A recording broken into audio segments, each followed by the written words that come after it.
رات بے حد حسین تھے، فضا میں رات کی رانی کے پھولوں، ساون کے پھوار کی مہک اور گیلی مٹی کی سوندھی سوندھی خوشبو پھیلی ہوئی تھی۔ کھڑکیوں سے جب ہلکی ہلکی بھیگی سی ہوائیں اندر آتی تو اس کے تن من میں ایک عجیب سا پرلطیف سا احساس سرایت کر جاتا۔ بلا شبہ موسم نے بہت خوشگوار انگڑائی لی تھی۔ یہ بھیگی بھیگی ٹھنڈی ٹھنڈی سے شوخ نرم ہوائیں اور اس کی سرسراہٹ ساون رتوں کا سنگھار تھی۔ ایسے موسم میں اس کے اندر بے خودی سے چھا جاتی۔ ساون کی مہک، بارش کے پھوار، پھولوں، چاندنی راتوں، ان سب میں مگن اور اپنی دنیا میں مست رہنے والی لڑکی آج کتنی بے بس تھی۔ اندر کی گھبراہٹ بڑھنے لگی تو وہ کھڑکی کے پاس آ کھڑی ہوئی اور کھڑکی کے دونوں پٹ پوری طرح وا کر کے اس نے باہر کی جانب اپنی ہتھیلیاں پھیلا دی۔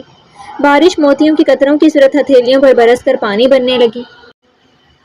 باہر اب تیز بارش ہونے لگی تھی۔ چھم چھم بارش کی بوندیں ماحول پر زبردست تاثر چھوڑ رہی تھی۔ ان بوندوں کو ہوائیں ادھر سے ادھر لیے آنکھیں مچولی کھیل رہی تھی۔ بارش کے قطروں کا ریلا چاندنی کے بلبلوں کی طرح رقصاں تھا۔ تیز ہوا کا جھونکا اپنے ساتھ بوچھار لے کر اس کے چہرے، گردن اور سینے پر حملہ آور ہوا تو اس نے اپنی بند آنکھوں کو کھول لیا۔ جسے بند کیے وہ اس بارش اور اس کی رمجھم بوندوں کو محسوس کر رہی تھی۔ اس کا دل بارش میں بھیگنے کے لیے مچلنے لگا۔ تب بھی وہ بے خود سی ہوتی دل کے ہاتھوں مجبور ہو کر اپنی گیلری میں چلی آئی، چونکہ اس کا روم اوپر کی منزل پر تھا، اس لیے اس کی گیلری کافی کھلی تھی، بالکل ٹیرس کی طرح۔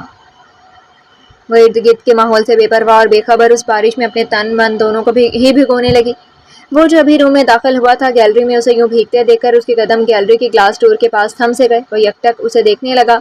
بلیک اینڈ وائٹ لان کے پرنٹڈ سوٹ پر دوپٹہ کندھوں پر پھیلائے، آنکھیں بند کی اور دونوں ہاتھوں کو واں کیے گیلری کے بیچوں بیچ کھڑی بارش کو انجوائے کر رہی تھی۔ ٹھنڈی تیز ہوا اس کے لمبے سیاہ بالوں کی بکھری زلفوں سے چھیڑ خانی میں مصروف تھی۔ اس کا نکھرا نکھرا سا چہرہ جس پر ہلکی سی مسکراہٹ اس کے معصوم سے حسن کو چار چاند لگا رہی تھی۔ کتنے ہی پل وہ یوں ہی سینے پر دونوں ہاتھ باندھے گلاس ڈور سے ٹیک لگائے اسے دیکھتا رہا۔ کافی دیر بھیگتے رہنے کے بعد اس نے واپسی کا ارادہ کیا اور جب وہ اپنے بھیگے وجود کے ساتھ پلٹی تو اسے یوں گیلری کے ڈور پر استادہ دیکھ کر چونک گئی۔ لگتا ہے آپ کو بارش بہت پسند ہے، وہ اس سے مخاطب تھا، مگر وہ بنا کوئی جواب دیے اس کے پاس سے گزر کر کمرے میں داخل ہونے لگی۔ کیا ہوا؟ یہ میرے ہی سامنے کیوں تمہاری بولتی بند ہو جاتی ہے؟ اس نے آگے بڑھ کر اس کا ہاتھ تھام لیا۔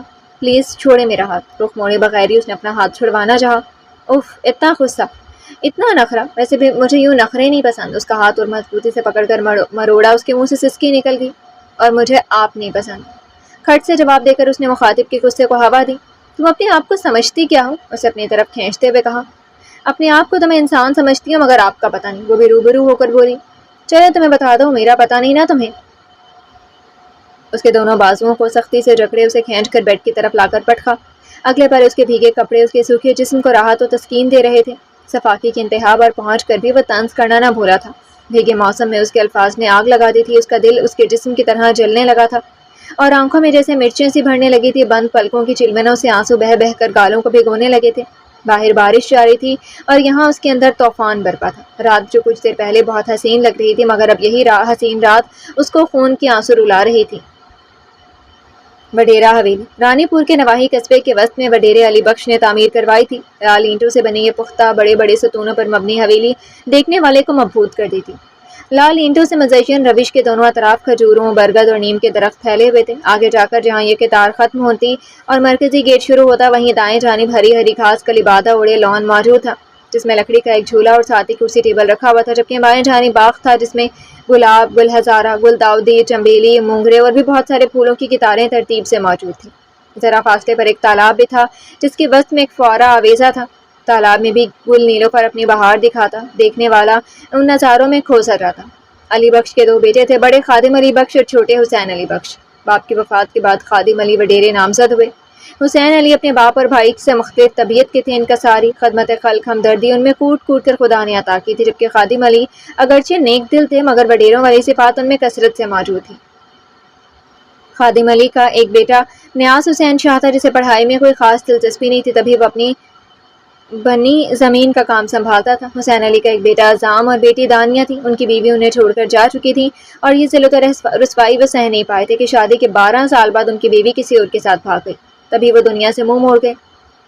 حویلی کے مکینوں میں بارش اور بزرگ اماں جیجل بھی رہتی تھی، جو کہ خادم اور حسین کی والدہ تھیں۔ ایک حادثے میں نیاز حسین شاہ کی موت نے اس حویلی کے مکینوں کو ہلا کر رکھ دیا تھا، اور پھر کچھ فیصلے اتنی اچانک ہوئے کہ کسی کو سنبھلنے کا وقت ہی نہ مل پایا۔ عزام کی دلچسپی دیکھتے ہوئے اس کے تایا نے اسے جامشورو یونیورسٹی پڑھنے بھیجا تھا، مگر اپنے بھائی کی حادثاتی موت پر وہ پھر سے حویلی آ گیا، کیونکہ اب یہاں کے مکینوں کو اس کی ضرورت تھی۔ اس کے تایا جو جوان اور اکلوتے بیٹے کی موت پر ڈھہ سے گئے تھے اور آج کل بیمار تھے۔ یاسر شیخ کا تعلق بظاہر تو گھمبٹ کے قریبی گاؤں سے تھا، لیکن اپنے والدین کی وفات کے بعد وہ اپنا دیہی گاؤں چھوڑ کر کراچی شفٹ ہو گئے تھے۔ ان کے کزن رشتہ دار سبھی اسی گاؤں میں مقیم تھے۔ نواب شاہ سے گریجویشن کر کے جب وہ کراچی شفٹ ہوئے تب یہیں کی رہنے والی سائرہ کو اپنا شریک سفر بنایا۔ سائرہ ایک سوشل ورکر وومن تھی۔ شادی کے بعد بھی ان کا سوشل سرکل یوں ہی جاری رہا۔ یاسر شیخ بھی ایک آفس میں مینجمنٹ کے عہدے پر فائز تھے۔ گزرتے وقت کے ساتھ ساتھ ان کے آنگن میں یکے بعد دیگرے دو تتلیوں نے اپنی چہچہاہٹ، رنگوں اور خوشبوؤں سے رونق بخشی تھی۔ بڑی بیٹی گلفشاں تھی اور چھوٹی بیٹی پھر چھوٹی زوفشاں دونوں کو اپنے ماں باپ کا یکساں پیار ملا تھا، تبھی ان میں دونوں کے گن شامل تھے۔ گلفشاں نے گریجویشن مکمل کیا ہی تھا کہ اس کے رشتے آنا شروع ہو گئے، جس میں سے جنید انہیں موزوں لگا اور یوں گلفشاں جنید بن کر پیا دیس ادھارتی۔ آج کل وہ کینیڈا میں مقیم تھی اور اس کا 6 ماہ کا پیارا سا بیٹا رمیسل تھا، جبکہ باتونی شرارتی ہسمکھ سی زوفشاں آج کل BCom کر کے فارغ تھی۔ اسے گھومنے پھرنے کا بہت شوق تھا، مگر پاپا کی اپنی مصروفیات تھیں، جبکہ ممی کا اپنا سوشل ورک کا دائرہ اتنا وسیع تھا، اور ویسے بھی ممی کو گاؤں اور گاؤں کا ماحول پسند نہیں تھا۔ تبھی اپنے پاپا کے آبائی گاؤں میں وہ چاہ کر بھی نہیں جا پائی تھی، مگر وہ انجان تھی کہ آنے والا وقت اس کو کس دوراہے پر لا کر کھڑا کر دے گا۔ زوفی، سائرہ، ارے بھائی کہاں ہو تم سب، نیچے تو آؤ۔ یاسر شیخ جو ابھی گھر میں داخل ہوئے تھے، لاؤنج میں داخل ہوتے ہی اپنی بیٹی اور بیوی کو آواز دینے لگے۔ آئی پاپا، 1 منٹ۔ زوفی جلدی سیڑھیاں اترتے ہوئے نیچے لاؤنج میں آئی۔ پاپا، ارے آج آپ جلدی آ گئے، ماما تو باہر گئی ہوئی ہیں، کچھ کام تھا پاپا؟ ارے بھائی سانس تو لے لو نا، یاسر شیخ نے ہنستے ہوئے اپنی بیٹی کے سوالات کے تو پر بریک لگاتے ہوئے کہا۔ کیا بات ہے پاپا، آج تو آپ کافی خوش نظر آ رہے ہیں۔ واہ، آپ نے تو فوراً گیس کر لیا۔ اچھا یہ دیکھو، یہ کیا ہے؟ یاسر شیخ نے جواب دیتے ہوئے اپنے بریف کیس میں سے ایک سادہ سا کارڈ نکال کر اس کے سامنے کیا۔ اوف پاپا، آف کورس یہ کارڈ ہے، اور کیا؟ صوفی جو اپنے پاپا کی خوشی کی وجہ جاننا چاہتی تھی، یوں اچانک کارڈ دے کر برا سا منہ بناتے ہوئے بولی۔ یہ تو ہمیں بھی پتا یہ کارڈ ہے، پر گڑیا آپ کو پتا یہ کس کا کارڈ ہے؟ یاسر شیخ نے کارڈ دیکھتے ہوئے کہا۔ پاپا، اول یہ کاغذ کا کارڈ ہے اور دوئم کسی نہ کسی کی شادی کا ہی کارڈ ہوگا۔ پاپا کے برابر رکھے صوفے پر بیٹھتے ہوئے اس نے کہا۔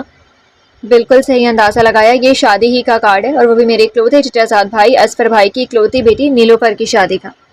یاسر شیخ نے اپنی بیٹی کی بات پر مسکراہٹ ضبط کرتے ہوئے جواب دیا۔ اوہ نیلوفر باجی، وہی نا جو پچھلے سال گلابی کی شادی میں آئی تھی۔ زوفی نے وہ کارڈ پاپا کے ہاتھ سے لیتے ہوئے کہا۔ کندھے سے ذرا نیچے تک آتے مہندی سے رنگے بال، جس میں ستاروں اور موتیوں سے سٹا پراندہ ڈلا ہوا تھا، گھٹنوں تک آتی چست قمیض پر گھیردار شلوار اور بڑا سا دوپٹہ لپیٹے، چھوٹی چھوٹی آنکھوں میں موٹا سا کاجل، چہرے پر پاؤڈر اور کریم کا بے دریغ استعمال، اور ہونٹوں پر تیز لال رنگ کی لپسٹک، سونے پر سہاگا۔ یہ تھی نیلوفر عرف نیلو، جس کا نام سنتے ہی 2 سال پہلے والی ملاقات پر نیلوفر کا حلیہ چھم سے زوفی کے ذہن کے کونے میں کھوندا تھا۔ جی بیٹا وہی نیلو، کارڈ تو کسی اور کے ہاتھ بھیجا کیونکہ مصروفیت کی بنا پر وہ نہیں آ پائے، مگر فون کر کے بہت اصرار کیا، وہ بھی ہمارے گل کی شادی پر آئے تھے، ہمارا جانا بھی بنتا ہے، سو بیٹا تیاری کر لو، یاسر شیخ نے پرجوش انداز میں کہا۔ کہاں جانے کی تیاری ہو رہی ہے دونوں باپ بیٹی میں؟ اچھا ہوا بیگم آپ بھی جلدی لوٹ آئیں، یہ اپنی نیلو کی شادی کا کارڈ ہے، زوفی کو یہی بتا رہا تھا کہ شادی میں جانا ہے، ہم سب نے، سو تیاری شروع کر لیں۔ یاسر شیخ نے اپنی بیگم کے جواب میں تفصیل سے آگاہ کیا، جو کہ ابھی آئی تھی۔ یو مین ہمیں گاؤں جانا پڑے گا؟ لیکن میں ایسے کیسے شادی میں جا سکتی ہوں، میرا سوشل ورک کا کافی کام ہے، پھر اسی ہفتے سیمینار بھی، اور ابھی زوفی اپنے پیپر سے فارغ ہوئی ہے، تھکن بھی نہیں اتری ٹھیک سے، اور آپ ہیں کہ چلنے کی تیاری۔ حال یہ ہے کہ بیگانی شادی میں عبداللہ دیوانہ۔ سائرہ وہیں ان کے پاس بیٹھتے ہوئے ماتھے پر ڈھیر شکنے لائے عجیب سے لہجے میں بولی۔ حد ہے بیگم، وہ کوئی بیگانے نہیں اور نہ پرائے ہیں، میرے اپنے ہی تو ہیں۔ زوفی بیٹا اب ذرا 2 کپ چائے تو بنا لائیں۔ یاسر شیخ نے اپنی بیگم کو جواب دینے کے ساتھ ہی زوفی کو چائے کا کہا۔ جی پاپا ابھی لائی۔ وہ کچن کی طرف بڑھ گئی، جبکہ پیچھے سے آتی ماما اور پاپا کی بحث کی آوازیں بخوبی اس کے کانوں تک پہنچ رہی تھی۔ وہ جانتی تھی کہ ہمیشہ کی طرح اس بحث کا نتیجہ لا حاصل ہی ہوگا، شاید کیونکہ ماما کو گاؤں جانا کبھی پسند نہیں رہا تھا۔ بالآخر وہی ہوا جس کا اسے ڈر تھا، پاپا نے ہی بالآخر ہار مان لی تھی۔ ماما نے تو جانے سے صاف انکار کر دیا تھا، پر وہ زوفی کو اپنے ساتھ لے جانے پر قائل کر چکے تھے۔ زوفی نے انکار اس لیے نہیں کیا تھا کہ ایک تو وہ آج کل فارغ تھی اور بور ہو رہی تھی، کچھ کرنے کو بھی کچھ نہیں تھا، سوچا تھوڑی سی آؤٹنگ ہو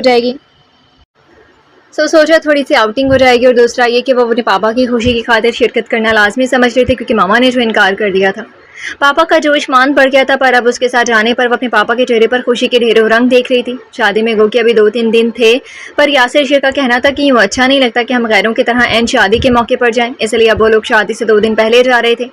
کراچی سے وہ لوگ بذریعہ ٹرین سکھر کے قریب واقع گھمبٹ شہر کے لیے روانہ ہوئے تھے۔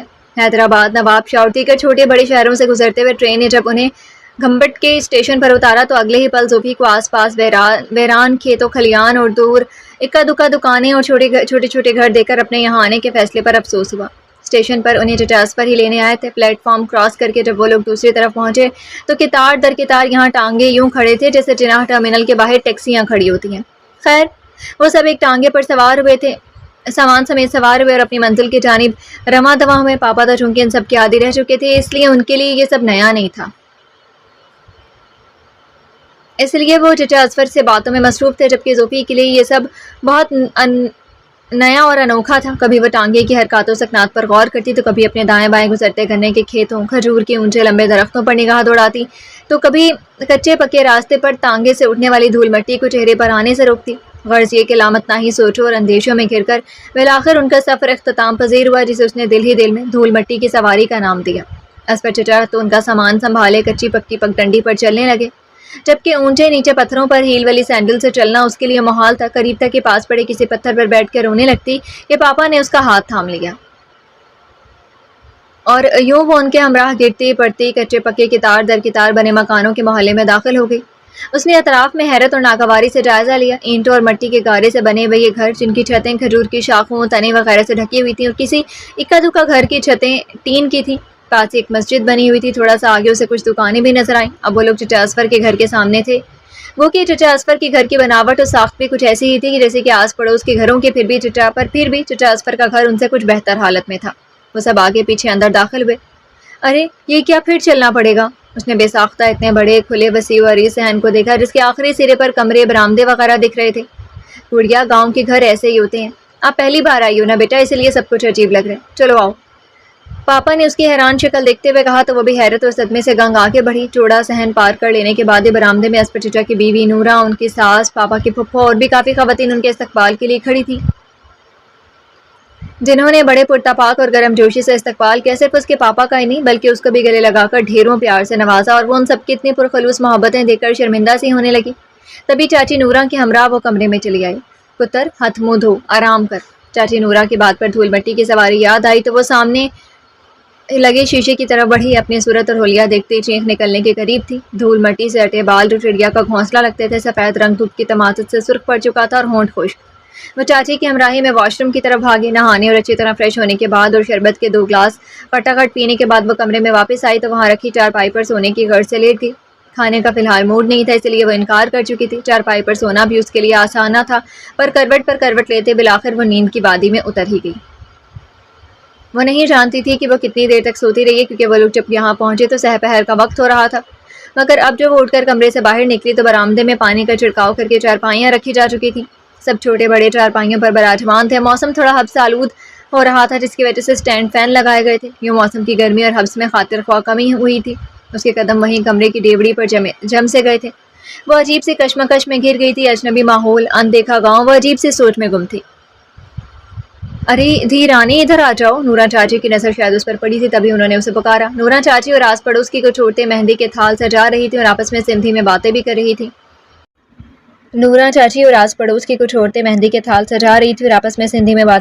تھیں۔ اس کا بالکل موڈ نہیں ہو رہا تھا کہ وہ وہاں ان سب کے بیچ جا کر بیٹھے، کیونکہ یہاں گاؤں میں صرف اکا دکا لوگوں کو ہی تھوڑی بہت اردو آتی تھی، ورنہ باقی سب سندھی میں ہی باتیں کرتے تھے۔ یکدم اسے نیلوفر یاد آئی تھی۔ وہ جب سے آئی تھی نیلوفر سے ملی ہی نہیں تھی۔ نیلوفر نے گاؤں کی سرکاری اسکول سے 8 جماعتیں پڑھی تھی، تبھی اس کی اردو خالص تھی۔ چاچی نیلوفر کہاں ہے؟ بیٹا وہ پاڑی پڑوس میں اپنی بوا کے ہاں ونا مایوں بیٹھی ہے، آج مہندی رکھی ہے، سب مرد بھی جمع ہوں گے تبھی وہاں بٹھایا۔ جاؤ اس زلفی، ادھی نیلو کے پاس چھوڑا۔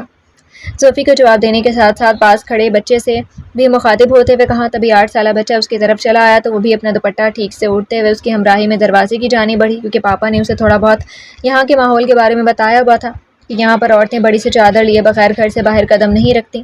وہ بچہ اسے نیلو کے کمرے تک چھوڑ کر چلا گیا۔ وہ اندر داخل ہوئی تو حیرت کا ایک اور جھٹکا لگا۔ نیلوفر کا پورا چہرہ ایک کپڑے سے ڈھانپا ہوا تھا اور اس کی صرف 2 آنکھیں ہی دکھ رہی تھیں۔ نیلوفر آگے بڑھ کر اس کے گلے ملی تو اسے تھوڑا ہوش آیا۔ یار یہ کیا ہے؟ میں ونا بیٹھی ہوں نا، تو یہ ہمارے میں پہنتے ہیں کہ کسی غیر مرد کو چہرہ نہ دکھائے، کیونکہ یہاں سب کا مان ہے کہ پھر کنوار دلہن کو رونق نہیں آتی۔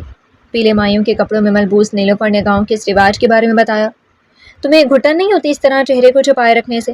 زوفی اس کے ہمراہ چارپائی پر بیٹھتے ہوئے بولی، یہاں کے بڑے بزرگوں کا اس رسم کا بہت ماننا ہے، ویسے بھی اگر کمرے میں صرف گھر کی خواتین ہی ہوں تو میں یہ کپڑا چہرے سے ہٹا دیتی ہوں۔ نیلوفر نے اپنے چہرے پر سے کپڑا ہٹاتے ہوئے کہا۔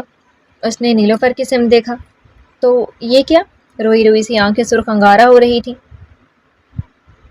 کیا بات ہے، ابھی تو گھر سے دور گئی بھی نہیں، ابھی سے آنکھیں جل تھل ہو گئی ہیں۔ اس نے نیلوفر کی کو اداسی کم کرنے کے لیے شرارت سے چھیڑا، مگر وہ اس کے سینے سے آ لگی۔ ارے کیا ہوا یار؟ اس نے پریشانی سے اس کی طرف دیکھا۔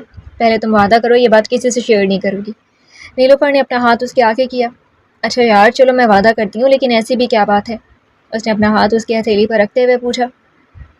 بات یہ ہے کہ میں اس شادی سے خوش نہیں اور نہ ہی تیار۔ نیلوفر کی بات پر وہ چونک گئی۔ مگر یار، اس سے پہلے کہ زوفی کچھ کہتی یا پوچھتی، نیلوفر نے حقیقت بتانی شروع کی۔ میں اور سجاد ایک دوسرے کے بچپن کے ساتھی ہیں اور ایک دوسرے کو پسند بھی کرتے ہیں۔ میں نے جب بھی شادی کے سپنے دیکھے تو سجو کے ساتھ ہی دیکھے تھے۔ ہمارے ہی گوٹ میں رہتا ہے، غریب ضرور ہے مگر بہت محبت کرتا ہے، مگر میری تقدیر نے عجب کھیل کھیلا۔ بابا کا وڈیروں کے آدمیوں کے ساتھ جھگڑا ہوا تھا جس میں ان کا آدمی مارا گیا جو کہ وڈیرے کا بیٹا تھا، اور یوں بدلے میں پنچایت نے بابا کو یہ فیصلہ سنایا کہ میری شادی وڈیروں کے ہاں ہو، یعنی خون بہا میں مجھے سونپا جائے۔ اب ان سب میں میرا سجو کا ہماری محبت کا کیا قصور ہے؟ سزا تو ہمیں ملی نا۔ وڈیرے تو ویسے بھی مغرور رکھڑ مزاج ہوتے ہیں، اور سنا ہے وہ تو شہر سے بہت کچھ پڑھ کر آیا، لیکن میرا دل راضی نہیں، مجھے نہیں کرنی یہ شادی۔ بابا کو بھی کہا تھا مگر وہ پنچایت کے فیصلے کے آگے مجبور ہے۔ بہتی آنکھوں اور افسردہ چہرے لیے نیلوفر نے تمام بات بتائی، جسے سن کر زوفی تو گویا سن سی ہو گئی۔ آج تک گاؤں کی رسموں اور رواجوں کے بارے میں صرف سنا تھا، اور اب یوں حقیقت کو سامنے دیکھ کر تو گویا اس کا خون کھول اٹھا تھا۔ تم فکر مت کرو، میں اپنے بابا سے بات کروں گی، اس نے تسلی دی۔ نہیں نہیں یار، تم نہیں جانتی، پنچایت کے فیصلے سارے گوٹ کے لوگ مانتے ہیں، کوئی کچھ نہیں کر سکتا۔ وہ بےبسی سے رو دی۔ اچھا تم حوصلہ رکھو، کوئی نہ کوئی تو حل ہوگا ہی، سوچتی ہوں میں۔ وہ بہت غور و فکر سے اس مسئلے کے حل کی تلاش میں مصروف تھی جب یکلخت ڈھول اور شہنائی کی آوازیں گونجنے لگیں۔ اس کے غور و فکر کا تسلسل ٹوٹ گیا۔ ارے یہ اتنا شور؟ اس نے حیرانی سے زور سے آتی ڈھول کی آواز سن کر پوچھا۔ آج مہندی ہے میری، نیلوفر نے افسردہ لہجے میں کہا۔ یار تم کیوں اداس مت ہو، دیکھو کوئی نہ کوئی تو سلیوشن، میرا مطلب ہے حل ہوگا اس شادی کو روکنے کا۔ ہاں اگر تم یہ شادی کسی طرح روک دو تو میں تمہاری بہت شکر گزار ہوں گی۔ نیلوفر نے اس کے دونوں ہاتھوں کو اپنے ہاتھوں میں لیتے ہوئے التجا کی۔ ہاں میں سوچتی ہوں کچھ، ویسے میں باہر جا کر دیکھ آؤں۔ ڈھولک کی اتنی تیز آنے والی آوازوں پر اس کا دل للچانے لگا۔ اس کے اس انداز پر نیلوفر کو بھی ہنسی آ گئی۔ ہاں ہاں بالکل، تم جاؤ، یہ رسم شہر میں دیکھی ہوگی، اب کوٹ کی بھی دیکھو۔ وہ اسے بہت سے تسلیاں اور حوصلے دے کر باہر نکل آئی۔ ڈھول کی آواز چاچی نورا کے گھر سے آ رہی تھی۔ اس کے قدم اس سمت بڑھ گئے، تبھی راستے میں چاچی نورا مل گئی۔ ریشم کا ستاروں سے مزین دوپٹہ اوڑھے جگمگ کرتے ستاروں کے بیچ چاند کا ٹکڑا لگی، مگر اس کو اس وقت زہر لگ رہی تھی۔ ایسے بھی کیا خود غرضی کہ اپنی اکلوتی بیٹی کو یوں رسم و رواج کے بھین چڑھا دینا۔ دھی میں تمہیں بلانے آ رہی تھی، آجا دھی، مہندی کی رسم شروع ہونے والی ہے، تو انہیں تیار بھی ہونے۔ وہ کہ اس کا بالکل موڈ نہ تھا اب اس ظالم سماج کی کسی رسم میں شامل ہونے کا، مگر مجبوری تھی سے وہ چپ چاپ تیار ہونے چلی گئی۔ وہ جب تیار ہو کر باہر نکلی تو چاچی نورا کی نند نے نانا کرنے کے باوجود اس کے بالوں میں موتیوں کا پراندہ بھی گوندھ دیا۔ اسے اس وقت اپنا آپ دیکھ کر بہت ہنسی آنے لگی۔ وہ بھی انہی کی طرح گاؤں کی لڑکی لگ رہی تھی۔ صحن میں پہنچی تو حیران ہو گئی۔ ابھی شام میں جب یہاں سے گئی تھی تب تو کہیں سے نہیں لگ رہا تھا کہ یہ شادی والا گھر ہے، مگر اب تو منظر ہی الگ تھا۔ صحن میں موجود تخت پر ڈھول شہنائی والے بیٹھے تھے، ساتھ ہی ایک کپڑا بچھا ہوا تھا، ایک طرف عورتوں کا جھمگٹا تھا۔ ذرا نزدیک جانے پر پتہ چلا کہ دلہے راجہ ایک شاندار سی کرسی جس پر اجرک اور کڑھائی والا غلاف بچھا ہوا تھا اس پر براجمان تھے۔ اس کے ساتھ ججاز پر پاپا اور بھی ایک دو مرد کھڑے تھے، شاید رشتہ دار ہی تھے، جبکہ تھوڑے ہی فاصلے پر منچلی اور شوخ لڑکیاں چمکیلے بھڑکیلے لباس زیب تن کیے، میک اپ کا کھلا استعمال کیا اور بالوں میں پراندے ڈالے کسی گانے پر عجیبی طریقے سے ناچ رہی تھی۔ ڈھول کی تھاپ ان کے ناچنے میں اور جوش پیدا کر دیتی۔ وہیں ساتھ ہی بڑی بوڑھی عورتیں ان کے سروں پر جب پیسے وار وار کر ڈھول والے کے پاس بچھے کپڑے پر رکھتی جاتی۔ ڈھول اور شہنائی والے چارپائی پر بیٹھے اپنے کام کو بخوبی انجام دے رہے تھے۔ زوفی بہت غور سے یہ سب دیکھ رہی تھی۔ جبھی چاچی نورا کی آواز اس کے کانوں میں پڑی، وہ شاید کسی سے اس کا تعارف کروا رہی تھی۔ یہ اپنی نیلو کے وڈے تائی کی دھی ہے، کراچی سے آئی ہے۔ اس نے آواز کے تعاقب میں دیکھا۔ چاچی نورا جو کچھ دیر پہلے کوٹ کی کچھ عورتوں سے اس کے تعارف میں مصروف تھیں اب دلہے کے پاس موجود تھی۔ اس نے غور سے اس کی طرف دیکھا۔ اونچا لمبا سا قد، چوڑا بدن، گھنی مونچھ و تلیاں نابی ہون، سفید کڑکتا ہوا کرتا، سر پر سندھی ٹوپی اور کندھوں پر اجرک پھیلی ہوئی تھی۔ مونچھوں کو تاؤ دیتے ہوئے وہ واقعی اکھڑ مزاج اور گھمنڈی انسان لگ رہا تھا، اور عمر میں بھی نیلوفر سے 5 یا 7 سال تقریباً بڑا لگ رہا تھا۔ اپنی طرف دیکھتا پا کر اس نے مسکراہٹ پاس کی۔ زوفی کو اس کا مسکراہٹ زہر لگی تھی، تبھی وہ رخ موڑ گئی۔ ڈھولک کی زور زور کی تھاپ، شہنائی کی گونج، بڑی بوڑھی عورتوں کا منچلی لڑکیوں کو پکڑ پکڑ کر ناچنے کے لیے میدان میں لانا، اور پھر ان کے سر پر سے پیسے وانا، یہ سب انوکھا بھی تھا اور نیا بھی۔ نیلوفر کی طرف سے کچھ پلوں کے لیے اس کا رجحان ہٹا تو وہ کافی دیر تک اس منظر میں کھو گئی۔ اسے بھی سب نے ناچنے پر مجبور کیا، مگر نہ ہی اسے یوں ناچنا آتا تھا اور نہ ہی اس کا دل تھا۔ دولہے کو مہندی لگانے کی رسم شروع ہو چکی تھی۔ اب چاچی نورا اور باقی سب عورتیں مہندی اور سہاگ کی گیت گا رہی تھیں۔ یہ سب کے 4 بجے تک جاری رہا۔ اس کا ارادہ اور خیال تھا کہ اب یہ رسم ختم ہوئی تو اب سب سوئیں گے، مگر یہ اس کی خام خیالی تھی۔ چاچی نورا کی زبانی اسے پتہ چلا کہ مہندی کے اختتام کے بعد نکاح اور رخصتی ہونی ہے۔ دولہا بھی بیٹھک میں جا چکا تھا، کیونکہ وہ دوسرے گاؤں سے آیا تھا، اس لیے اسے یہیں پاس میں گھر کے قریب بیٹھک میں ٹھہرایا گیا تھا، اس لیے وہ بھی تیار ہونے جا چکا تھا۔ اب وہ بارات لے کر آنے والا تھا۔ چاچی نورا نے اسے بھی باقی لڑکیوں کے ساتھ نیلوفر کو تیار کرنے بھیجا۔ تب اس کا ذہن نیلوفر کی طرف گیا۔ اب کیا ہوگا، یہ سوال اس کے ذہن میں کوندا۔ وہ تیزی سے باقی لڑکیوں سے بھی پہلے نیلوفر کی بوا کے گھر کی طرف بڑھی۔ وہاں پہلے سے ہی کچھ عورتیں موجود تھیں جو دروازے کو پیٹ رہی تھی، کیونکہ دروازہ اندر سے بند تھا۔ کچھ انہونی اور خطرے کی گھنٹیاں اس کے ارد گرد بجنے لگیں۔ اس کا وہم ٹھیک نکلا۔ ہائے ہائے، چھوری منہ کالا کر کے بھاگ گئی۔ یہ آوازیں تھیں یا طوفان کی آمد جس نے اسے اپنی لپیٹ میں لے لیا تھا؟ وہ سنسی ہو گئی تھی۔ کبھی کبھی غیر متوقع واقعات اتنی تیزی سے ظہور پذیر ہوتے ہیں کہ حیرانی کے ساتھ کچھ پریشانی بھی ہوتی ہے۔ دل و دماغ ارد گرد سے غافل ہو جاتے ہیں، ہر چیز نفرت اور غصے کی لپیٹ میں آ جاتی ہے۔ ابھی کل تک وہ خود بھی یہاں ایک مہمان کی حیثیت سے تھی، اور آج پل بھر میں منظر بدل سے گئے تھے، اور اب وہ یہیں کی ہونے جا رہی تھی۔ چچا چچی کے جھکے ہوئے سر، ارد گرد سے اڑتی دبی دبی سرگوشیاں، سندھی میں دیے جانے والے تانے، دولہے کا غصہ، اس کے پاپا کے التجا، اتنا سب ہونے کے باوجود اس کا سر خود بخود جھکتا چلا گیا۔ وہ چاہ کر بھی نہ کہہ پائی، کسے کہتی؟ یہاں پاپا کے سوا تھا کون؟ جب باپ خود ہی سوالی بن کر ہاتھ جوڑے بیٹھا تھا، وہ کیسے انہیں خالی ہاتھ لوٹاتی تھی؟ وہ نہیں جانتی تھی آنن فانن سب کیسے ہوا۔ ممی اور اپیا کا فون بھی آیا تھا، وہ چپ چاپ ان کی باتیں سنتی رہی تھی۔ وہ کیا کہتی، کس سے شکوہ کرتی، کہاں جاتی؟ ہر راستہ ہی اس کے لیے بند قفل تھا۔ رخصتی سے چند منٹ پہلے پاپا اس کے پاس آئے تھے۔ دیکھو بیٹا، میں بھلے اس گاؤں کا باسی ضرور رہا ہوں، مگر فضول رسم و رواج کو میں بھی نہیں مانتا۔ مانا کہ یہ سب بہت اچانک اور غیر متوقع ہے، مگر دیکھو بیٹا، میں اتنا بھی خود غرض نہیں ہوں کہ اپنی ہی اولاد کا برا چاہوں۔ میں بھی اس بات پر اگری نہیں، مگر جب کل عظام شاہ سے ملا اور بات چیت کی تو پتہ لگا واقعی وہ اوروں سے مختلف ہے۔ وہ نہ صرف پڑھا لکھا بلکہ سلجھا ہوا انسان ہے۔ ہر باپ کی طرح مجھے بھی اپنی بیٹی کے لیے ایک ایسے ہی داماد کی تلاش تھی۔ شاید قدرت نے جوڑی یوں ہی بنائی ہو۔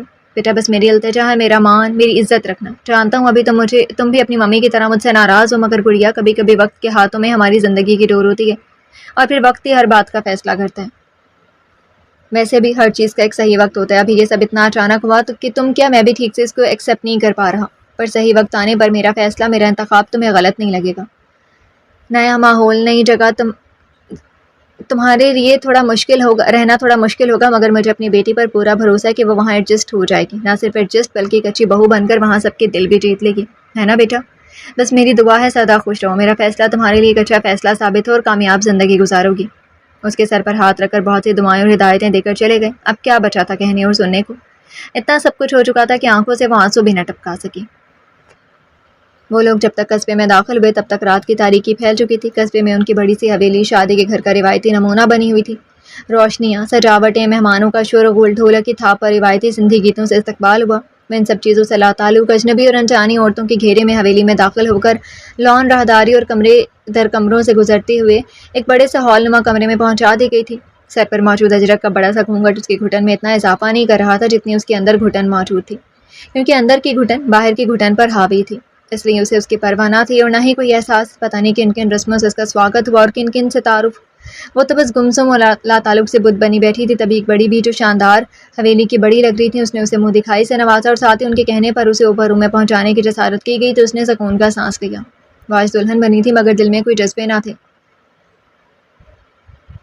اور نہ کوئی امنگ تھی، آنکھوں میں کوئی خواب نہ تھا اور نہ ہی دل کے اوتاق پر خواہشوں کے چراغ خوشیوں کی سرزمین پر روشن تھے۔ اس کا دل ہر طرح کے جذبات سے آری بنجر زمین کے مانند ہو گیا تھا۔ بھلا یوں بھی ہونا تھا؟ اس نے کب اس کی سنگت کے خواب دیکھے تھے جسے اس کا ہمراہی بنا دیا گیا تھا؟ کمرے میں پہنچ کر اس نے جھٹ سے گھونگھٹ الٹ دیا اور ارد گرد نظر دوڑائی۔ اس کا خیال تھا سادہ سا سندھی کلچر کی عکاسی کرتا کمرہ ہوگا، مگر اس کا خیال غلط ثابت ہوا۔ ہلکے پرپل رنگ سے رنگے اس کمرے میں سب کچھ رنگ کے مناسبت سے تھا۔ گولڈن اور پرپل شیڈ کے مخملی پردے، فرش پر بچھا گولڈن اور بلیک تبیز قالین، گولڈن لکڑی سے بنا فرنیچر، ایک سائڈ پر 2 کرسیوں اور میز رکھ کر سٹنگ روم بنایا ہوا تھا، ساتھ ہی دیوار گیر الماری تھی، اس کے ساتھ ہی ڈریسنگ ٹیبل پر بہت سے ٹرینڈز، پرفیوم، اسپرے اور بھی پتہ نہیں کیا کچھ رکھ کر سجایا گیا تھا۔ بیڈ کے بالکل سامنے شوکیس پر بڑا سا ٹی وی، نیچے سی ڈی پلیئر، ڈی وی ڈی اور ریک میں موجود ترتیب سے رکھی کتابیں، کمرے کے مکین کے ذوق کا منہ بولتا ثبوت تھا۔ وہ بیٹھے بیٹھے اکتا گئی تو اجرک نما بڑے سے دوپٹے کو اتار کر بیڈ پر رکھا اور ڈریسنگ ٹیبل کے سامنے جا کر کھڑی ہو گئی۔ جو سوٹ وہ نیلوفر کی شادی میں پہننے کو لائی تھی وہی زیب تن کیا ہوا تھا، مرجنڈا کلر کا جارجٹ کا سوٹ تھا۔ جس پر ہلکا ہلکا ستاروں کا کام تھا، اور ابھی سے سوٹ میں وہ برائے نام دلہن بنی ہوئی تھی۔ بارات کے ساتھ آیا نیلوفر کے لیے سامان بما زیورات اس وقت اس کے بدن پر سجا ہوا تھا۔ یکدم اس کی آنکھوں میں مرچیں سے بھرنے لگی۔ کیا کوئی ایسے بھی دلہن ہوگی؟ کیا کسی کی ایسی بھی شادی ہوتی ہوگی جسے نہ مہندی لگی، نہ تیار کیا گیا، نہ سرخ چوڑا پہنایا گیا، جسے نہ اپنے سسرال کی خبر، نہ اپنے شوہر کا پتہ؟ اسے یکلخت بے تحاشا رونا آ رہا تھا۔ اس نے نوچ نوچ کر اپنے جسم پر سجا سارا زیور اتار کر ڈریسنگ ٹیبل پر ڈھیر کر دیا۔ وہ اپنی بے بسی کے ماتم میں اس قدر کھو گئی تھی کہ اسے پتہ ہی نہ چلا کہ کوئی روم میں داخل بھی ہو چکے۔ نہ صرف داخل بلکہ بیڈ پر بیٹھا اس کی ساری کارروائی دیکھ رہا تھا۔ یہ سب کرنے سے تمہیں سکون ملتا ہے تو بے شک کرو، مگر ایک بات یاد رکھنا، یہ رونا دھونا، یہ سوگ، یہ ماتم تم اس کمرے کی 4 دیواری تک محدود رکھنا۔ ہم اس قصبے کے وڈیرے ہیں، بہت عزت ہے ہماری عزت پر آنچ بھی آئے یہ ہم برداشت نہیں کریں گے۔ عقب سے آنے والی مخالف کی آواز پر وہ چونکی اور پلٹی۔ کلپ والا بلیک سوٹ پہنے، سر پر اجرک کی پگڑی پہنے، پھولوں کا ہار اتار کر بیڈ پر رکھتے ہوئے اس سے مخاطب تھا۔ اس کے اور اعظام شاہ کے درمیان 3 سے 4 قدموں کا فاصلہ تھا۔ اس کے جذبات، احساسات سب لاپتہ تھے۔ وہ ریت کی بھربھری دیوار کی مانند محسوس ہو رہی تھی۔ اسے سمجھ نہیں آ رہا تھا کہ جائے تو کہاں جائے۔ آگے کنواں، پیچھے کھائی کی مانند آگے وہ شخص موجود تھا جس کے اقرار کی وجہ سے آج اس کا اپنا وجود ہی بدل چکا تھا۔ وہ صوفی شاہ بن گئی تھی۔ سامنے موجود شخص اس کا مجاز خدا تھا۔ قانوناً اور شرعاً اسے حق تھا، تبھی اچانک وہ خود ہی اس کے قریب چلا آیا۔ ایک ہاتھ سے اپنی شرٹ کا بٹن کھولے جبکہ دوسرا ہاتھ اس کی کمر کے گرد حمال کرتے ہوئے اسے اپنی طرف کھینچا۔ تم لڑکیاں اپنے آپ کو کیا سمجھ سکتی ہو؟ بہت مہان چیز ہو، بہت بڑی چیز ہو تم لوگ یہ کیوں بھول جاتی ہو کہ جن مردوں کو تم اپنے آگے پیچھے گھما سکتی ہو وہ چاہیں تو تمہیں اپنی غلام بنا کر رکھیں، اور تم لوگوں کی حیثیت بھی کیا ہے اس کے سامنے، ایک جوتی ہی کے برابر۔ تم خوبصورت ہو مگر تمہارا یہ حسن آج تمہارے لیے باعث عذاب ہوگا۔ اگلے ہی پل صوفی کی گھٹی گھٹی چیخیں اس کے سینے میں ہی دم توڑنے لگیں۔ بالکل اسی طرح اس انوکھی اور البیلی شب زفاف کا حال بھی مختلف نہ تھا۔ اپنا حق سمیٹ کر کسی پاتے جرنیل کی مانند اپنی فتح اور مردانگی کے نشے میں چور بے خبر وہ سو چکا تھا، جبکہ اس کی چیخیں آنسو اس کے اندر ہی دم توڑ چکے تھے۔ آنکھیں شدت گریہ سے سرخ ہو چکی تھیں۔ پڑھا لکھا، سلجھا ہوا شریف انسان۔ پاپا کے کہے الفاظ اس کے ارد گرد کھڑے اس کی بے بسی اور حالات پر ہنس رہے تھے۔ شدت سے اس کا دل چاہ رہا تھا کہ کاش کوئی اپنا ہو جسے وہ اپنے دل کا حال سنائے، جس کے گلے لگ کر وہ اس انسانی شکل کے بھیڑیے کی کرتوت بتا سکے، جس نے نہ جانے کس بات کا اس سے بدلہ لیا تھا مگر آس پاس اس کی آہوں اور آنسوؤں کے سوا کوئی نہ تھا، اور نہ جانے کب یوں ہی صوفے پر بیٹھے بیٹھے اس کی آنکھ لگ گئی تھی۔ اس کی اس بے نام سے شادی کو 3 دن ہو چکے تھے۔ اس کا ولیمہ دوسرے ہی دن بڑے دھوم دھام سے رکھا گیا تھا۔ پوری قصبے اور حویلی کو خوب سجایا گیا تھا۔ ہر طرف جشن کا سماں لگ رہا تھا۔ اس کے پاپا، اسپر، چاچا وغیرہ اس کی طرف سے شامل تھے، جبکہ ممی نہیں آئی تھی کیونکہ وہ اب تک دونوں باپ بیٹی سے ناراض تھے۔ یاسر صاحب سے ناراض ہونے کا جواز تو بنتا تھا، مگر صوفی سے ناراضی کی وجہ اس کی خاموشی تھی کہ اس نے بلا چون چرا رضامندی کیسے دے دی۔ ان 3 دنوں میں وہ اپنے سسرال والوں کے بارے میں تھوڑا بہت جان چکی تھی۔ ویسے بھی اس کے سسرال میں تھے ہی کون؟ ایک بیمار تایا جی، اماں جیجل دادی، اعظام شاہ اور دانیہ اعظام شاہ کی بہن، باقی کچھ نوکر چاکر تھے۔ یہ تھے حویلی کے مکین۔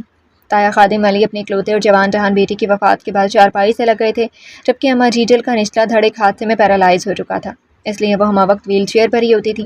دانیہ نے پہلے قصبے سے میٹرک کیا تھا اور پھر آگے اسے اس کے بھائی نے ہی پڑھایا تھا، کیونکہ گاؤں میں زیادہ تعلیم کا رواج نہ تھا۔ یہی حال کچھ قصبے کا تھا۔ ان 3 دنوں میں وہ ان لوگوں سے کافی گھل مل گئی تھی، اور یہ اس کے سسرالیوں کی بدولت ہی تھا جو کہ بہت سادہ دل اور مخلص سے تھے۔ وہ اس کی دل جوئی میں ہمہ وقت لگے رہتے تھے۔ نیلوفر کی شادی کے غرض سے آئے ہوئے وہ 2 سے 3 جوڑے ہی لائی تھی۔ اسے کیا پتا تھا کسی اور شادی میں شرکت کرتے ہوئے وہ خود مس سے مسز بن جائے گی۔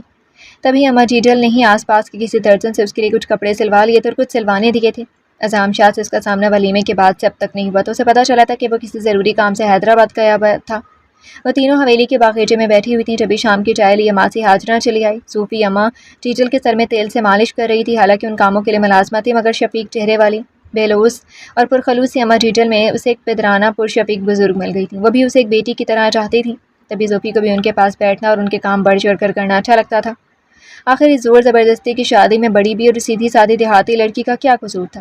ان کے خلوص، پیار و اپنائیت کے بدلے میں اتنا کرنا تو اس کا بھی حق بنتا ہی تھا۔ تبھی برابر میں رکھی کرسی پر سیلبی پھوا گلفشاں آپی کی کال آئی تھی۔ ان سے بات کر کے اس کے دل کا بوجھ کچھ کم ہو گیا۔ دھیرانی، تیری شاہ پتر سے کوئی بات ہوئی؟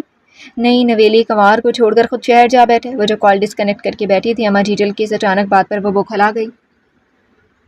وہ اماں، ادا کا نمبر بھرجائی کے پاس نہیں، میں کر لوں گی کال۔ دانیہ نے بر وقت بات سنبھالی تو اس نے تشکر آمیز نظروں سے دانیہ کی سمت دیکھا، جہاں پھیلی مسکراہٹ نے صوفی کو کسی اپنے کے آس پاس ہونے کا احساس دلایا۔ بات سن، نمبر لے آ ادا کا اور بھرجائی کو دے۔ اما جیجل کے حتمی انداز پر چاروں ناچار دانی نے زوفی کو نمبر دیا۔ زوفی چاہ رہی تھی کہ اسے بات نہ کرنی پڑے، مگر اما جیجل کے اصرار پر اسے کال ملانی پڑی۔ السلام علیکم جی، وہ آپ گھر کب آئیں گے؟ سلام کے ساتھ ہی اس نے اپنا مدعا بیان کیا۔ آپ کون ہوتی ہیں پوچھنے والی؟ بہتر ہوگا کہ آپ اپنے کام سے کام رکھیں۔ دوسری طرف سے آتی کاٹدار آواز نے اس کی بولتی ہی بند کروا دی تھی۔ کنوار کیا کہہ رہے شاہ پتر، کب تک آئے گا واپس؟ وہ جو کچھ سیکنڈ کے لیے ساکت سے کھڑی ہو گئی تھی اما جیجل کی آواز پر چونکی، جن کے سوالیہ نظریں بے چین تھی جواب سننے کے لیے۔ وہ اماں پوچھ رہی ہیں کہ آپ کب تک آئیں گے؟ رکتے جھجکتے اس نے اپنی بات مکمل کی۔ اوہ اچھا، ان سے کہنا میری فکر نہ کریں، میں آ جاؤں گا جلد، بس کچھ ضروری کام نپٹانے اور آئندہ مجھے کال مت کرنا، سمجھے تم؟ پھنکارتے ہوئے لہجے میں اس نے کال ڈسکنیکٹ کر دی تھی۔ اما جیجل اس کے جواب کی منتظر تھی۔ وہ اماں وہ کہہ رہے ہیں کہ کچھ کام ہے، وہ نپٹا کے جلدی آ جائیں گے، اس نے اپنے لہجے کو نارمل بناتے ہوئے کہا۔ چلو اچھا، تم نے بات کر لی، اب دیکھنا اپنی نئی نویلی زال کی آواز سن کر دوڑا چلا آئے گا، اما جیجل نے مسکراتے ہوئے کہا۔ جواب میں وہ مسکرا بھی نہ سکی تھی، اس کے دل پر منو بوجھ آ پڑا تھا۔ اما جیجل کو ماسی ہاجرہ اندر لے جا چکی تھی، اب لان میں دانی اور زوفی بیٹھے تھے۔ گھر جائی، تبھی دانی کی آواز پر وہ اپنی سوچوں کے دائرے سے باہر نکلی تھی۔ پتہ ہے بھرجائی، جب ہمیں نیلوفر کا پتہ چلا اور ساتھی ادا نے فون پر آپ کا بتایا، کیونکہ اما جیجل کی معذوری اور پھر تایا جی کی ناساز طبیعت کو دیکھتے ہوئے ہم بارات میں نہیں آئے تھے، تبھی ادا سے آپ کا یوں افراتفری کے نکاح کا سن کر ہم سب گمسم ہو گئے تھے۔ لاتعداد اندیشے اور فکریں ستانے لگی تھی کہ کہیں غصے اور جلد بازی میں ادا نے غلط انتخاب اور غلط فیصلہ نہ کر لیا ہو۔ اما جیجل اور تایا جی کا یہی کہنا اور سوچنا تھا کہ آپ شہر کی ہیں، یہاں کیسے رہ پائیں گی اور کیسے سب سمجھیں گے، مگر سب کے اندازے غلط ثابت ہوئے۔ آپ تو بہت اچھی نکلی، سب ڈر سب فکریں اڑن چھو ہو گئیں۔ سچ کہوں تو آپ جیسے پیاری اور اچھی بہو اس حویلی کو ڈیزرو کرتی ہے۔ دانی کی باتیں سن کر زوفی کے چہرے پر دھیمے سے مسکراہٹ ابھری۔ بھرجائی، ہمیں پتہ ہے یہ سب جو اچانک ہوا ٹھیک نہیں ہوا، یوں جلد بازی میں، پر یقین مانیے بھرجائی، ہم کبھی آپ کے ساتھ کوئی زیادتی نہیں کریں گے، یہاں آپ کو کوئی تکلیف نہیں ہوگی۔ اور تمہارا بھائی جو مجھے تکلیف دے گیا، میرے ساتھ جو زیادتی کر گیا، اس کا ازالہ کون کرے گا؟ زوفی نے دل میں سوچا۔ اچھا بھرجائی، میں سوچ رہی تھی کہ روایتی دلہنوں کی طرح آپ کا 16 سنگھار نہیں ہوا، اتنی افراتفری میں شادی ہوئی کہ نہ مجھے اپنے ارمان نکالنے کا موقع ملا اور نہ ہی آپ کو مہندی لگانے کا، تو کیوں نہ ایک بار پھر سے آپ کو دلہن بنایا جائے؟ دانی اپنی بات کہہ کر فوراً سے بیشتر بھاگ کھڑی ہوئی۔ زوفی جو اس کی باتیں غور و فکر سے سن رہی تھی، اس کی آخری بات پر چونکتے ہوئے اس کے پیچھے لپکی۔ ادھر آؤ، میں تمہارے سارے ارمان نکالوں۔ پر بھرجائیہ، پہلے دلہن تو بن جائے، میرے ارمان خود ہی نکل جائیں گے۔ وہ دونوں آگے پیچھے لان میں ادھر سے ادھر بھاگ رہی تھی، جبکہ تایا جی، جن کا کمرہ حویلی سے الگ لان کی طرف ان کی فرمائش پر بنایا گیا تھا، اپنی کھڑکی سے لان کے اس باغیچے میں اڑتی ان دو تتلیوں کو دیکھ کر مسکرا دیے تھے۔ آج صبح سے اس نے حویلی کے ذاتی کاموں کی ذمہ داری سنبھالی ہوئی تھی۔ حالانکہ اما جیجل نے زوفی کو منع بھی کیا تھا، مگر اس پر جو کاموں کا بھوت سوار ہوا تھا وہ اتنی آسانی سے اترنے والوں میں سے نہ تھا۔ وہ شروع سے ہی ایسی تھی، جس کام کا ارادہ کرتی اسے اختتام تک پہنچا کر ہی دم لیتی۔ شروعات اس نے اپنے اور شاہ کے روم سے کی۔ یوں تو شاہ کا روم ٹھیک ٹھاک تھا، مگر اسے ٹھیک طرح سے ترتیب کیا جاتا تو وہ اور بھی بہتر لگتا۔ تبھی وہ ایک دو ملازموں کو لے کر سیٹنگ چینج کرنے میں لگی۔ گیلری، جس کی آرائش پہلے مصنوعی گھاس کو پورے فرش پر بچھا کر اور سائڈ میں 2 ایزی چیئر رکھ کر کی گئی تھی، زوفی نے وہاں بھی فنی صلاحیتوں کے جوہر دکھائے۔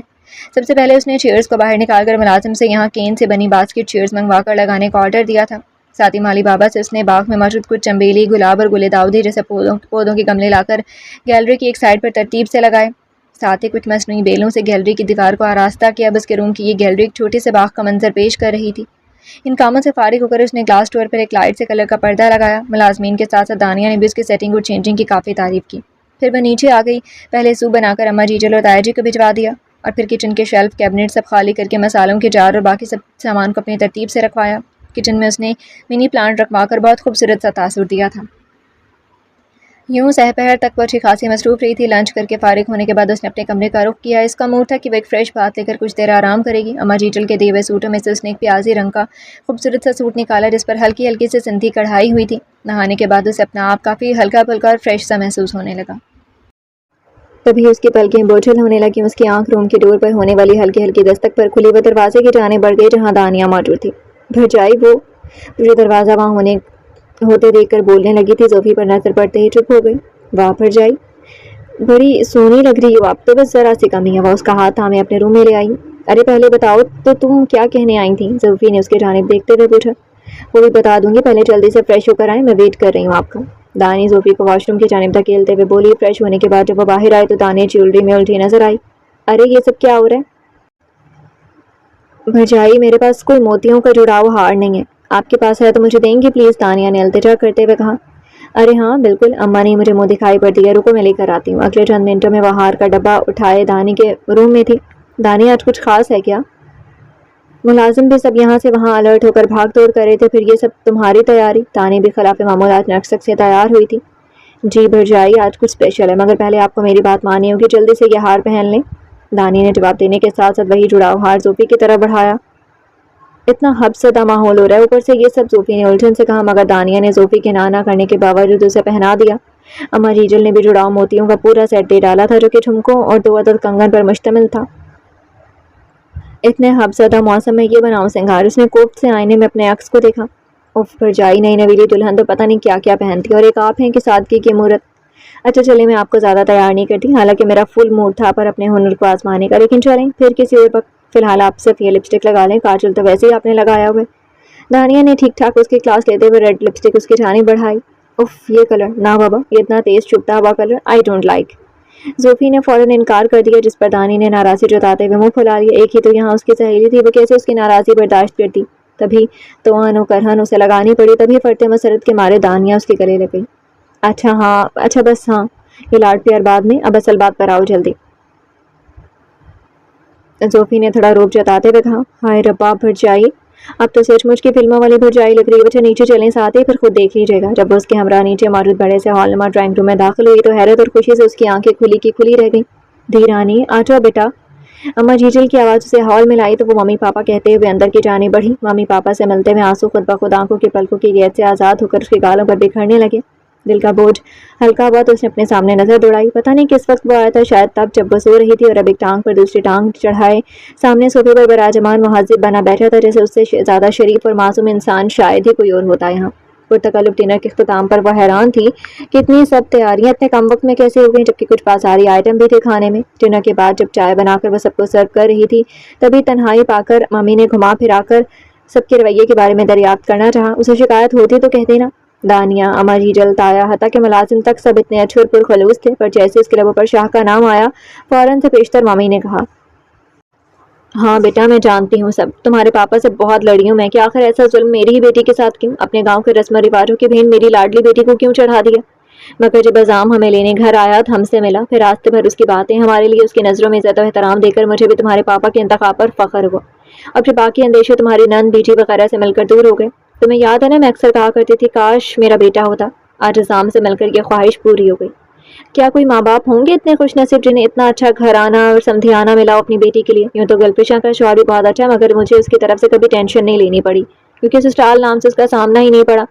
تمہاری طرف سے بہت پریشان تھی اور یہاں آ کر میری سب فکریں خوشیوں کے رنگین پانی میں دھل گئیں. بیٹا، جوڑیاں تو اوپر والی نے پہلے سے بنائی ہوتی ہیں، بس شاید قسمت میں تم دونوں کے ملن کا ساتھ یوں ہی لکھا ہو. اگر سچ پوچھو تو یہ ملنسار اور سادہ لوگ بہت اچھے ہیں، ہم سے بھی زیادہ انہیں تمہارا خیال ہے. سب کے لہجوں میں تمہارے لیے پیار اور مان ہے، لیکن پھر بھی تم یہاں مسفٹ ہو. تکلیف میں ہو، کوئی شکایت ہو تو بول دو، مگر بس ایک التجا ہے، ہمارا بھی مان رکھنا. کیونکہ یہ شادی جو اتفاقیہ طور پر ہوئی تھی، مگر اب یہی وہ ڈور ہے جسے تھامے رکھنا تعمر تمہارا فرض اور ذمہ داری بھی. مجھے اپنی سمجھدار بیٹی پر پورا بھروسہ ہے. ممی کا لہجہ راحت رساں تھا، جبکہ زوفی کے ہونٹوں پر مچلتی شکایت دم توڑ گئی. چاہنے کے باوجود بھی وہ کچھ نہ کہہ پائی. رات گہری ہونے سے پہلے پہلے وہ لوگ نکل گئے تھے، کیونکہ آج موسم کے تیور بھی کچھ ٹھیک نہ تھے، اور پھر انہیں چاچی نورا کی طرف بھی جانا تھا. جاتے جاتے وہ کافی سارا سامان، کپڑے، جیولری، زوفی کی سب فیوریٹ چیزیں وغیرہ دے کر گئے تھے. حالانکہ اما جیجل نے منع بھی کیا تھا، مگر اس کی ممی کا اصرار تھا کہ انہوں نے اپنی بیٹی کو کچھ بھی نہیں دیا، اس لیے یہ سب ان کی بیٹی کا حق ہے اور اس کی ادائیگی ان لوگوں پر فرض. اور یوں ایک اچھے دن کا اختتام ہو گیا. آج وہ دل سے عزام شاہ کے اخلاق اور اپنائیت کی قائل ضرور ہوئی تھی، مگر پھر بھی گزری کچھ راتیں اب بھی اسے خوف میں مبتلا کرنے کے لیے کافی تھیں. اس کا خیال تھا کہ عزام کی واپسی اب صبح تک ہی ہوگی، مگر اس کی یہ خام خیالی ہی تھی. آدھی رات کے جانے کس پہر اس کی واپسی ہو چکی تھی. فضا میں آمد بہار کی آہٹیں تھیں، ہلکی ہلکی دھوپ اور کمروں میں خوشگوار ٹھنڈک کا احساس. ایسی خوشگواریت طاری تھی. ایک بہت ہی خوبصورت دن کا آغاز تھا. ہوا کی شوریدہ سری میں اضافہ ہو گیا تھا. گیلری کے ڈور پر لگی سوئنگل کی مدھم مدھم سریلی آواز، کانوں میں جلدرنگ کی آواز بہت پیارا سا تاثر دے رہی تھی. وہ فریش ہو کر نیچے چلی آئی. ناشتے وغیرہ سے فارغ ہو کر وہ دانیہ سے گاؤں کے ماحول اور آس پاس کی جگہوں کے بارے میں باتیں کرنے لگی. کوار شاہ پتر نہیں اٹھا کیا اب تک؟ اما جیجل نے جو پاس بیٹھی تسبیح پڑھ رہی تھی زوفی کو مخاطب کیا. وہ اماں شاہ پتر اٹھ گئے ہیں اور انہوں نے ہی اپنے ہی کمرے میں کنوار کے ہاتھ ناشتہ منگوایا. وہ جو جواب دینے لگی تھی تبھی اماں ہاجرہ نے آ کر اطلاع دی. جہاں کنوار پتر اپنے شوہر کو ناشتہ دیا.